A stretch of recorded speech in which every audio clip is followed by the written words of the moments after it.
นะนี่น่ะยายตรงนี้ยายก็วิ่งไปเจอตรงนี้ใกล้ตัวนู้นปุริตัวบ่ไล่ท่าตกเกโอ้ไล่ท่าตกเกล่ะ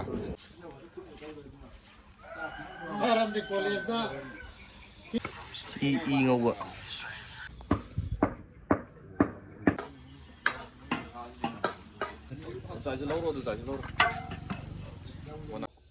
ให้มาꯉꯁꯤꯗꯤ ꯑꯩꯈꯣꯏꯒꯤ ꯆꯩꯔꯥꯎꯕꯒꯤ ꯑꯣꯛ ꯁꯦꯝꯕꯒꯤ ꯚꯤꯗꯤꯑꯣ ꯇꯧꯔꯛꯑꯒꯦ ꯑꯗꯣ ꯑꯩꯈꯣꯏ ꯌꯨꯝꯒꯤ ꯑꯣꯏꯅ ꯂꯣꯏꯕ ꯑꯣꯛꯇꯤ ꯀꯩꯅꯣ ꯇꯧꯈ꯭ꯔꯦ ꯅꯍꯥꯟꯃꯨꯛ ꯃꯈ꯭ꯋꯥꯡ ꯇꯦꯛꯑꯒ ꯀꯩꯅꯣ ꯇꯧꯕꯗꯒꯤ ꯑꯩꯈꯣꯏ ꯆꯥꯊꯣꯛꯈ꯭ꯔꯦꯕꯀꯣ ꯑꯗꯨꯁꯤꯅ ꯑꯩ ꯏꯃꯥꯟꯅꯕꯒꯤꯗ ꯑꯣꯏꯅ ꯌꯥꯎꯔꯨꯔꯅꯤ ꯉꯁꯤꯗꯤ ꯆꯩꯔꯥꯎꯕꯁꯦ ꯍꯌꯦꯡꯅꯦꯕꯀꯣ ꯑꯩꯈꯣꯏ ꯑꯟꯗ꯭ꯔꯣꯒꯤ ꯑꯣꯏꯅ ꯆꯩꯔꯥꯎꯕꯁꯦ ꯑꯣꯛꯅ ꯂꯣꯏ ꯇꯧꯋꯦ ꯑꯣꯛꯅ ꯇꯧꯕꯩꯁꯦ ꯑꯣꯛꯁꯦ ꯑꯅꯝꯕꯅꯗꯤ ꯂꯩꯅꯗꯦꯕꯀꯣ ꯏꯃꯨꯡ ꯑꯅꯤ ꯑꯍꯨꯝ ꯄꯨꯜꯂꯒ ꯑꯗꯨꯝ ꯑꯣꯛ ꯂꯣꯏꯕꯒꯤ ꯑꯣꯛꯁꯦ ꯑꯗꯨꯝ ꯌꯣꯛꯄ ꯍꯥꯏꯇꯥꯔꯦ ꯆꯍꯤ ꯈꯨꯗꯤꯡꯒꯤ ꯍꯟꯗꯛꯅ ꯑꯩꯒꯤꯗ ꯌꯣꯛꯑꯒ ꯃꯊꯪꯅ ꯃꯥꯒꯤꯗ ꯁꯨꯃꯥꯏꯅ ꯇꯧꯔꯒ ꯔꯣꯇꯦꯁꯟ ꯇꯧꯔꯒ ꯌꯣꯛꯄꯅꯦꯕꯀꯣ ꯑꯗꯨꯒ ꯑꯣꯛꯇꯨ ꯀꯥꯏꯔꯒ ꯏꯃꯨꯡ ꯑꯅꯤ ꯑꯍꯨꯝꯗꯨ ꯌꯦꯟꯅꯗꯣꯏꯅꯦꯕ ꯑꯗꯨꯃꯥꯏꯅ ꯇꯧꯕꯅꯦ ꯑꯗꯨ ꯉꯁꯤꯗꯤ ꯌꯦꯟꯅꯕꯗꯤ ꯌꯥꯔꯔꯣꯏ ꯑꯩꯈꯣꯏꯒꯤ ꯁꯔꯨꯛꯇ ꯅꯍꯥꯟꯃꯨꯛꯅ ꯂꯣꯏꯁꯤꯟꯈ꯭ꯔꯦꯕꯀꯣ ꯑꯗꯨ ꯁꯥꯕꯗꯩ ꯏꯃꯥꯟꯅꯕꯗꯒꯤ ꯑꯗꯨꯝ ꯂꯧꯔꯅꯤ ꯃꯉꯣꯟꯗꯒꯤ ꯀꯦꯖꯤ 4-5 ꯂꯧꯔꯅꯤ ꯍꯌꯦꯡ ꯆꯩꯔꯥꯎꯕꯒꯤ ꯑꯗꯨ ꯃꯌꯥꯝ ꯑꯩ ꯍꯧꯖꯤꯛ ꯆꯠꯂꯒꯦ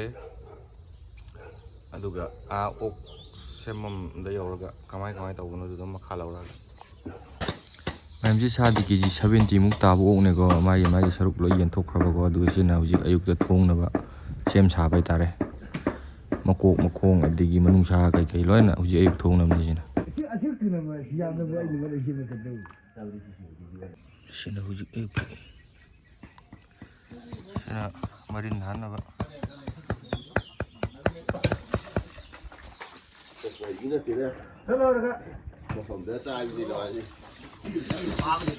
ꯃꯔꯤꯟ ꯍꯥꯟꯅꯕꯅꯦ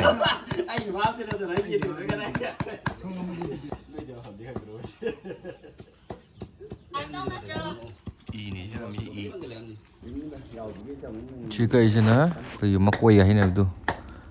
ꯃꯔꯤꯟ ꯃꯆꯥꯗꯣ ꯑꯗꯨꯅꯤ ꯁꯤꯅ ꯐꯨꯠꯇꯣꯛꯑꯒ ꯑꯗꯨꯝ ꯊꯣꯡꯕꯗ ꯍꯥꯞꯄꯗꯣꯏꯅꯤ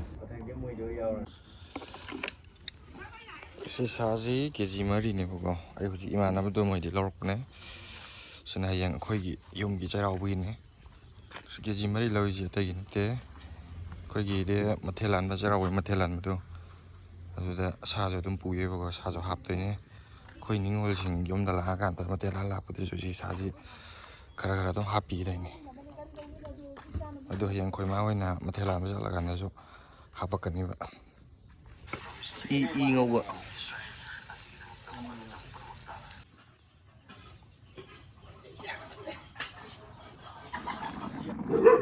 ꯃꯅꯤꯟꯅ ꯎꯗ꯭ꯔꯤ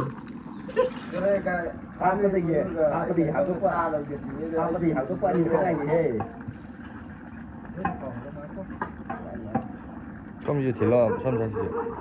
ꯑꯗꯨꯗꯤ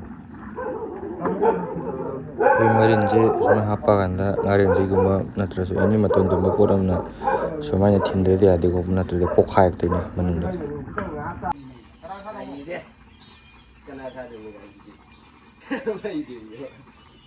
ꯃꯩꯕꯨ ꯁꯥꯏꯕ꯭ꯔꯣ ꯁꯥꯔꯕꯤꯗ꯭ꯔꯥ ꯑꯗꯨ ꯃꯌꯥꯝꯁꯤꯗ ꯊꯣꯡꯉꯤꯕ ꯁꯥꯁꯤꯗ ꯂꯥꯏꯇꯤꯟꯗ ꯀꯠꯅꯕ ꯌꯥꯎꯗꯦꯀꯣ ꯑꯩꯈꯣꯏꯅ ꯑꯗꯨꯝ ꯆꯥꯅꯕꯅꯦ ꯁꯥ ꯁꯦꯝꯕ ꯃꯌꯥꯝꯅ ꯃꯆꯨ ꯍꯥꯞꯍꯧꯔꯤꯁꯤ ꯃꯔꯤꯟ ꯍꯥꯞꯇ꯭ꯔꯤꯉꯩꯗ ꯑꯗꯨ ꯐꯔꯗ꯭ꯔꯣ ꯃꯔꯤꯟꯗꯣ ꯑꯃꯨꯛ ꯍꯥꯞꯆꯤꯟꯈ꯭ꯔꯦ ꯃꯨꯜꯂꯕꯅꯤꯅ ꯁꯤ ꯃꯨꯜꯂꯕꯅꯤꯅ E ꯉꯧꯕꯅꯤꯅ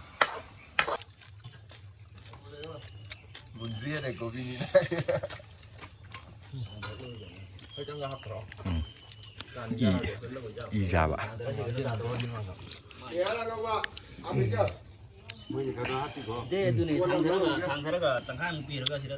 이 나오네요 지금 이.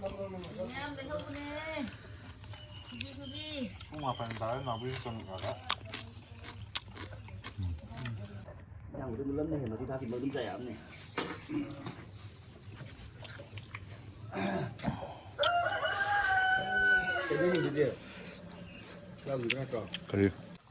이 나오지는 왜 나오래다?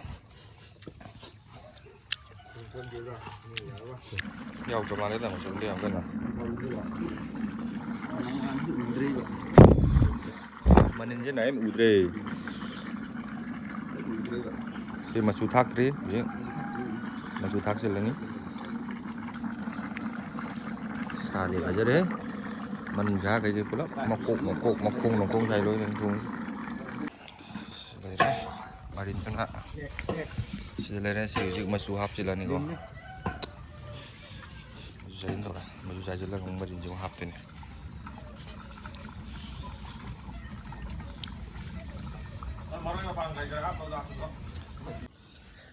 si jira nung na si chanang nung sila hap sila ni si ngasay juga hap ro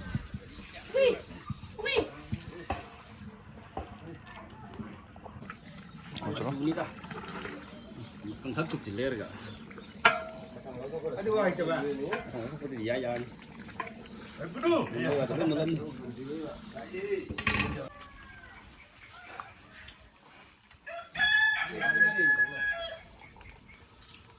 chỉ cấp tu na cái Android 말인지 타오도 타오로 타오도 타오도 호이제 하나 통을 불러 합하니 럭토가 정말 많이 타는 거 깡내 야이더니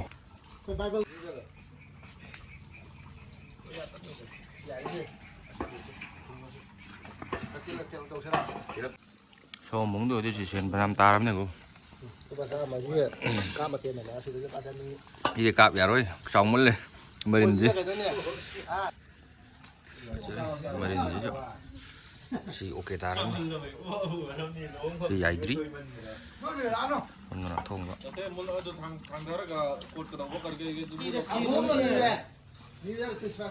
सही सा में giống tôi đấy cái nó ở gì mà con nó chỉ ra đâu không cái này thì cái câu nó chỉ ra đâu cái làm cho lại làm cái gì đó một không những xuân đâu cũng whisky giải cho lâu rồi giải cho lâu rồi phải cho nó một khung chỉ cái này dài ở trong này giá của huy đi bây giờ ok bây giờ ok tại đi gan rồi vậy tôi đây sẽ chỉ làm cái gì mana mới ra rồi chứ một khung con gì đấy tao còn nó thành gì vậy này dùng mà xí cái rồi ở đây mana đi một khung thì mari đi dài đi mềm chứ mari gì cái gì thì sao gì cái sao tìm ta bị sao này cô ơi tan cái này cô xin nó mari này một khung lấy đi xong rồi nè mana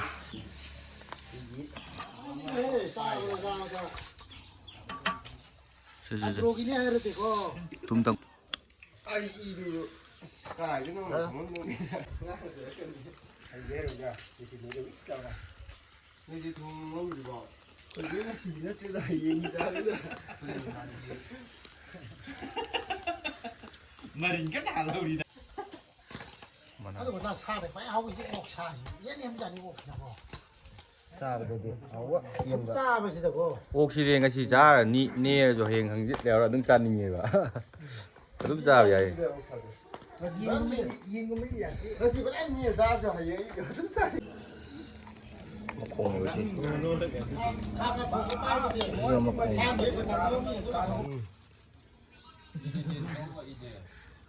마린 시나 거의 사로이 나로이 자라 강 위에 가이드 너 고리도 뭐 lại thà độc 라이 다 도케라 좀더 된 노아이드래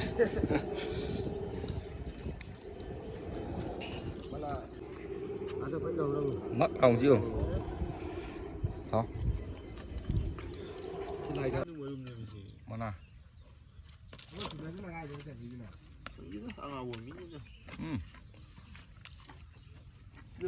à về ui lỡ phá dài lắm nè xin nè làm lại thả thuốc á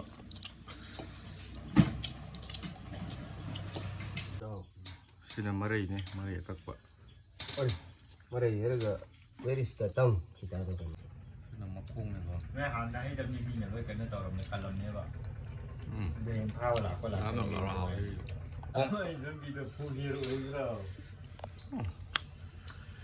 cầm đầu điเอาสิโอ้ยาเราไปรูปพัมเลยเนี่ยนะสินะสักกันจานะบะสิ่งอยู่สิเลยเลยมันนุ่งชากับพระจันทร์ทงมันนี่ก็สิถือป่ะเสาโฉบโฉบเขานะ Sa dong ni kaki wa mayam du karai le lagi ni. ไม่มาดินดีก็คิมนี่ป่ะ Kaki ni ไม่ดินนะพูดว่าดีก็คิมนี่สองมือเลยกับบิ๊กมือเลยจะรีที่ตาเราสามีจะเลยเนี่ยนั่งเอาอยู่นี่สิมันนุ่งชาทงวิ Kapi, kamu.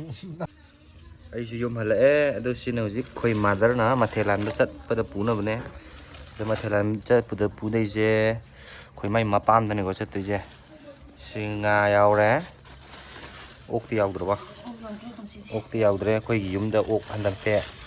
ốc cay được bên này nè ngà tiêu đấy được cái fruit nó lấy cái ao đấy sen non rồi cái yêu đấy đây yêu non yêu rau đây yêu nằm mà pan đó lấy đấy chị lối lấy đấy rồi bé xin nữa bây giờ hiện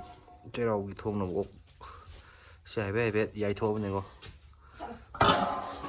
mà thế làm cái coi gì chân bị coi nọc tôm mới rồi nè sốt khá mà hoàng giấy bây giờ chặt cái này được thì chặt rồi sử dụng cái mà nè mà thế làm chặt lụt đó happy được cái này coi gì coi gì mám hân coi gì coi mấy mà pam đây coi mấy gì rồi đó lại vào mà pam đây hãy thông thông này là có gì mà chúng sẽ khai càng thua là cả dài ra thầm đời nữa hãy thông nó sáng này chứ anh cái gì mà đi em lấy đấy chứ cái gì mà đi anh em mà khai anh em cái trang cái gì anh cái gì này cho mà thiệt lan bây giờ sẽ là cái gì nữa cái gì nữa ui nga thì xa thì mà pu lạc lên này đi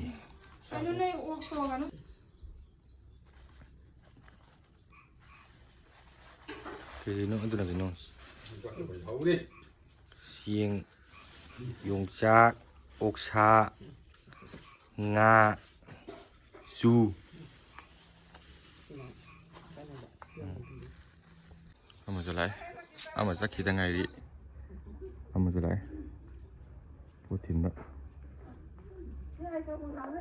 กะดิโน่อุ้ยอาทงมันจะยาวเลยนี่ดิอาทงมันจะยาวเลยเท้ามันยาวเลย